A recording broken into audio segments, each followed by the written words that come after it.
Shalom Aleichem, Beshem Hamashiach. Salam damai sejahtera bagi kita semuanya di dalam Kristus Yesus Tuhan kita. Dan kali ini kita bertemu kembali dalam program Heart Sayings of Jesus. Dan Bapak Ibu, kita akan membahas bersama-sama salah satu ucapan Yesus, yaitu melemparkan api ke bumi. Betapa susahnya hatiku sebelum hal itu berlangsung. Apa maksudnya, saudara? Kita mau berdoa terlebih dahulu. Haleluya. Terima kasih ya Tuhan.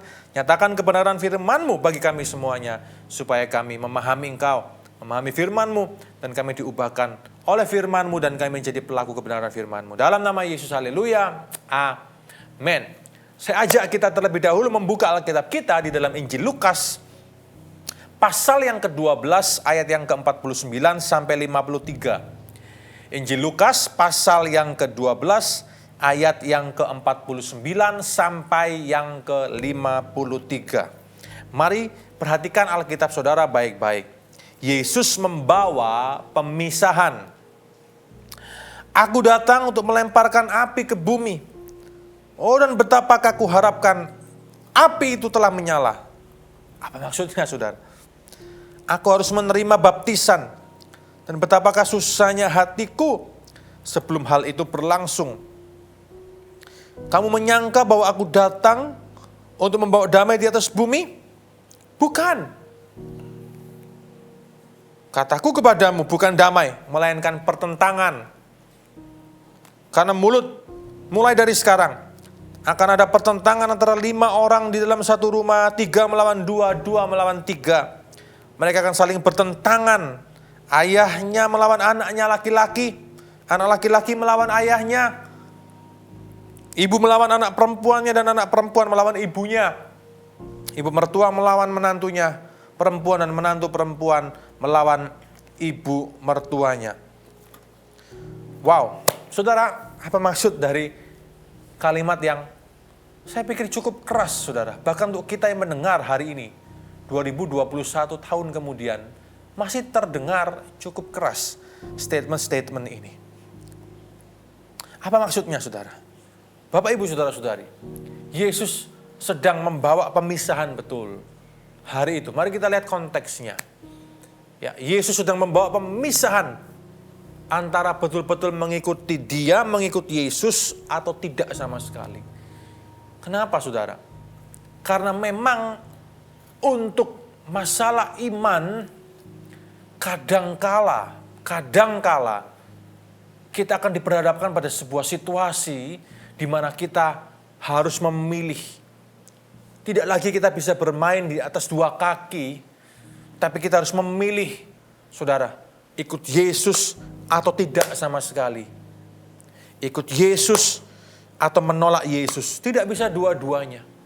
Orang yang berdiri di atas 2 kaki pun pada satu titik tertentu harus mendeklarasikan imannya, mau yang mana, A atau B, ikut Yesus atau tidak. Contohnya siapa? Nikodemus. Nikodemus itu adalah anggota Sanhedrin, orang Farisi, saudara. Kenapa dia malam-malam datang pada Yesus? Semuanya tidur. Dia ingin melindungi statusnya yang terhormat. Tapi dia tertarik betul dengan ajaran Yesus. Dia ingin tahu lebih banyak lagi. Tapi karena dia punya posisi, punya pangkat, punya jabatan, yuk main bawah saja. Supaya orang lain gak tahu. Main belakang atau main bawah. Saudara. Awal-awal demikian. Tapi toh pada akhirnya, Nikodemus tetap akhirnya harus memilih. Menunjukkan identitas aslinya sebagai pengikut Yesus. Melalui peristiwa apa itu? Peristiwa ketika Yesus mati, maka dia terlibat untuk menurunkan mayat Yesus dari atas kayu salib. Dan di sanalah ketahuan kedoknya bahwa Nikodemus adalah pengikut Yesus. Kadang untuk mengikut Yesus, saudara mungkin bisa pakai kamuflase tertentu. Tapi ada satu waktu tertentu, tidak bisa, saudara. Ikut Yesus itu sangkal diri, pikul salib, bayar harganya. Ada waktu tertentu, engkau akan diperhadapkan pada satu situasi di mana pada akhirnya engkau harus menyatakan imanmu di depan publik. Tidak lagi bisa untuk melindungi statusmu, jabatanmu, pekerjaanmu, atau apapun juga. Bapak, Ibu, Saudara, inilah yang terjadi pada saat itu. Siapa lagi saudara? Orang-orang yang harus pada akhirnya menyatakan posisi imannya. Tidak jauh-jauh Yusuf Arimathea, saudara. Pada akhirnya Yusuf, orang yang sangat kaya ini, yang juga adalah anggota dari Sanhedrin juga, pada akhirnya harus menyatakan posisinya, bahwa dialah yang pada akhirnya menyediakan tempat pekuburan bagi Yesus. Dia mendukung Yesus Kristus. Pada akhirnya ketahuan, saudara. Kita tidak bisa menyembunyikan status kita.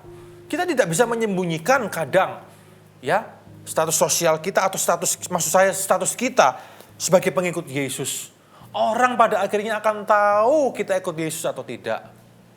Untuk awal-awal bisa sih kadang kita coba dengan alasan hikmat, kita coba sembunyikan ini, sembunyikan itu, pakai alasan ini, pakai alasan itu, penampilan ini, penampilan itu. Pada akhirnya orang akan tahu bahwa kita itu ikut Yesus atau tidak, saudara. Saya berdoa kiranya kalau pada waktunya tiba, engkau punya cukup keberanian di dalam kuasa Roh Kudus untuk menyatakan posisi imanmu. Mari belajar dari peristiwa yang terjadi pada Naaman, panglima Raja Aram. Ketemu dengan Nabi Elia, saudara. Ya, benamkan diri 7 kali sungai Yordan. Marah dia. Kenapa? Apa nggak ada sungai yang lain yang lebih bersih? Yordan itu kotor. Sampai saat ini pun beberapa spot di sungai Yordan itu juga agak keruh, saudara. Ya, tempat baptisan Yesus yang asli, ya, di dekat perbatasan Yordania, di aliran sungai Yordan yang hari ini bernama Qasr al-Yahud, saudara, itu pun kotor, ya, airnya keruh. Tersinggung dia kan panglima besar. Memang dia punya kusta, tapi dibujuk oleh bawahnya. Sudahlah Tuhan, siapa tahu sembuh, nggak ada ruginya kan. 7 kali, saudara. Kenapa 7? Angka kesempurnaan, bukan? 7 kali sembuh dia. Lalu dia ngomong apa sama Elia? Ya, aku ini ingin ikut Allah Israel Allahmu. Kalau kita perhatikan dalam kitab 2 Raja-Raja, ya, pasal yang kelima, saudara. Tapi aku nih juga adalah panglima Raja Aram. Aku ini sebagai panglima harus menyertai raja. Ketika raja bersembayang di kuil Rimon, kuil Dewa Rimon, aku kan harus masuk ke dalamnya. Tolonglah aku supaya ngerti, ya. Ketika aku sujud menyembah, aku tidak sujud menyembah kepada Rimon tapi kepada Allah Israel. Saudara, ya. Nah, itu yang terjadi kemudian. Ya, tapi kemudian tetap tidak bisa dibohongin. Pada akhirnya Raja Aram tahu bahwa panglima perangnya telah berubah iman. Tidak lagi menyembah Rimon sebagai dewa nasional kerajaan Aram pada waktu itu. Tapi Naaman telah menjadi pengikut dari Adonai, Allah Israel, yang telah menyembuhkan dirinya dari segala sakit penyakitnya. Saudara, pada satu titik tertentu, kita perlu mendeklarasikan tanpa lagi takut-takut bahwa kita adalah pengikut Yesus Kristus. Saya berdoa kiranya ketika waktu itu tiba, Anda diberikan keberanian yang cukup untuk mendeklarasikan imanmu. Saudara, lihat di sini, ayat yang selanjutnya. Aku datang melemparkan api ke bumi. Api itu menyala, aku harapkan. Aku harus terima baptisan. Oh, betapa susahnya sebelum hal itu berlangsung. Apa maksudnya, saudara?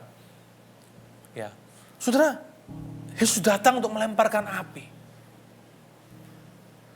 Posisi kita dipertaruhkan. Dikatakan kemudian apa? Ada pertentangan.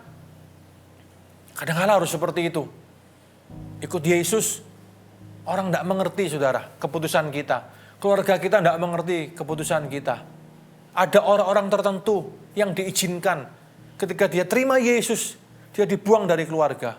Saya selalu menyarankan kepada banyak petobat baru. Untuk apa? Untuk punya hikmat. Untuk jangan jadi batu sandungan. Tetap baik dengan keluarga, layani keluarga, tunjukkan buah-buah pertobatanmu dengan melayani keluargamu. Saksikan perubahan hidupmu karena Kristus kepada keluargamu yang belum bertobat.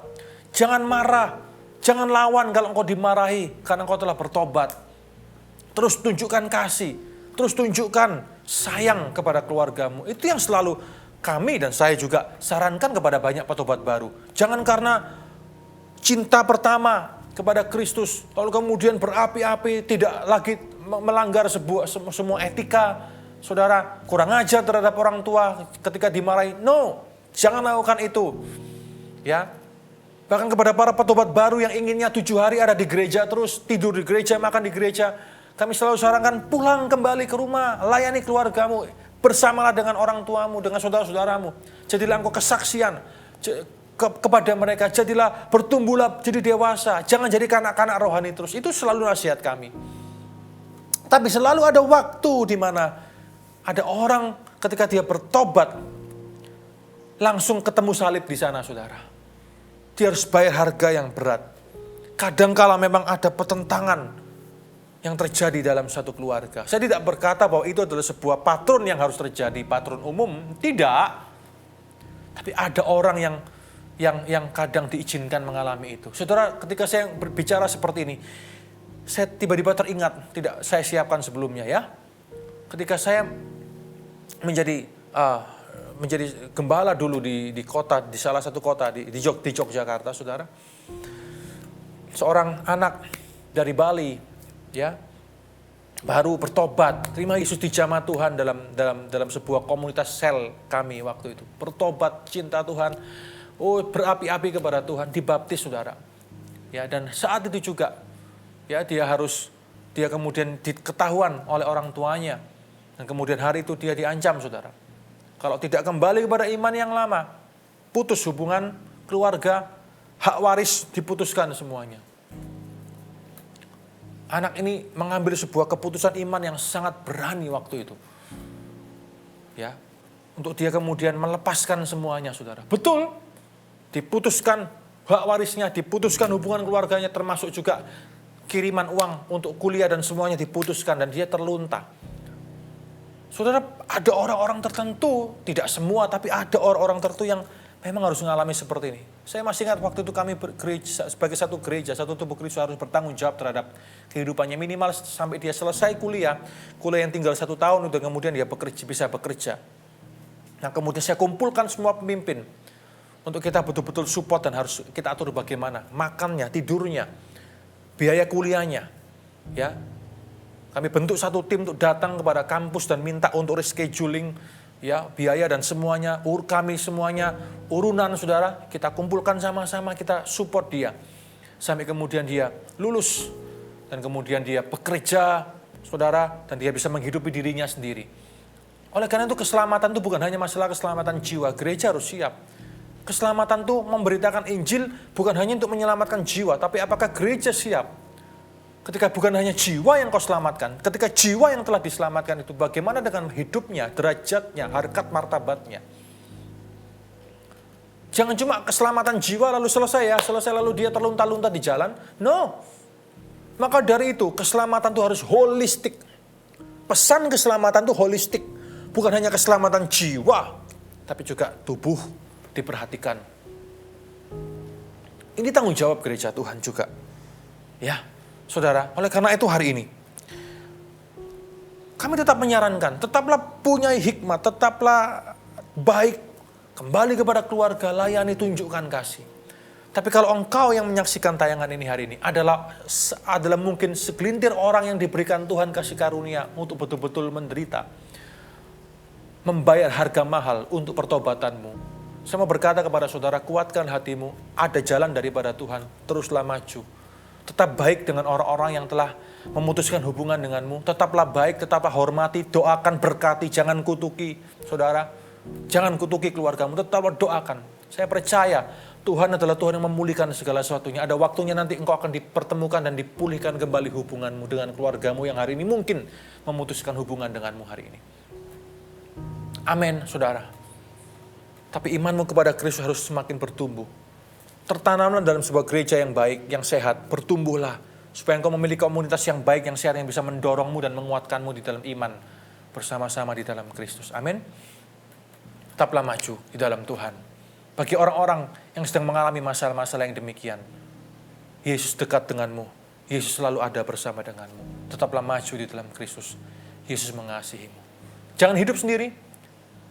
Ya, karena kita tidak pernah ditetapkan jadi Rambo. Ya, saudara ya, fighting alone, lone ranger, no. Tertanamlah dalam sebuah gereja, punya teman, saudara, sahabat di sana, dan bertumbuhlah bersama-sama. Dan lihat betapa indahnya tangan Tuhan akan bekerja, memoles kehidupanmu, membentuk masa depanmu. Amin, saudara. Haleluya. Puji Tuhan. Bagi saudara yang hari ini sedang ada di dalam masa-masa mungkin kau harus melindungi banyak hal, kau harus masa berdiam diri, menyembunyikan pertobatanmu hari ini. Berdoalah sungguh-sungguh, minta hikmat Tuhan, minta perlindungan Tuhan, supaya pada waktunya nanti ketika engkau harus menyatakan imanmu secara publik, engkau siap untuk menerima, untuk membayar harga yang harus engkau bayar. Nama Yesus akan dipermuliakan lewat kehidupanmu. Ada kasih karunia, ada anugerah yang besar untuk engkau hari ini. Haleluya. Puji Tuhan. Mari kita berdoa bersama-sama ya. Ya Tuhan, aku berdoa menyerahkan saudara-saudariku hari ini yang karena iman kepadamu harus mengalami harga yang mahal. Mereka mungkin dibuang dari keluarga, mereka mungkin harus diputuskan hak warisnya, mereka mungkin harus mengalami ini dan itu Tuhan, aniaya yang sifatnya batinia. Aku berdoa biar iman mereka terus bertumbuh, iman mereka terus kuat Tuhan. Mereka ada dalam sebuah komunitas yang sehat, saling mendukung bersama-sama dengan saudara seiman. Terima kasih ya Tuhan, jamah hidup mereka, pulihkan hubungan mereka dengan keluarga mereka, mungkin dengan orang-orang yang mungkin telah memutuskan hubungan itu. Pulihkan hubungan itu Tuhan, pada waktunya nanti dalam kasih karunia anugerah Allah Roh Kudus sendiri. Terima kasih buat bagi saudara-saudariku yang hari ini masih menyembunyikan identitas yang sesungguhnya. Tuhan berikan kekuatan, kemampuan, kasih karunia anugerah. Pada suatu saat nanti ketika harus menyatakan dirinya di depan publik, siap di dalam kasih Kristus untuk membayar semua harga yang harus dibayar. Bersama dengan Yesus, Tuhan Engkau yang mendewasakan, Engkau yang menyertai, Engkau yang melindungi, Engkau yang menganugerahkan hal-hal yang indah dalam kehidupan mereka. Terima kasih ya Tuhan, terima kasih. Inilah kami anak-Mu, inilah kami saksi-Mu. Kami adalah Kristianoi, Kristen yang artinya Kristus kecil. Kami adalah pengikut Yesus yang akan menyatakan, merefleksikan Kristus di tempat di mana kami hidup hari ini. Terima kasih ya Tuhan, terima kasih. Berkat-Mu atas kami semuanya, di dalam nama Tuhan Yesus. Kami berdoa, haleluya. Amin. Kiranya berkat, damai sejahtera, sukacita, Allah Bapa, Putra, Roh Kudus menyertai kita semuanya. Amin. Saudara bah, thank you and may God bless you all.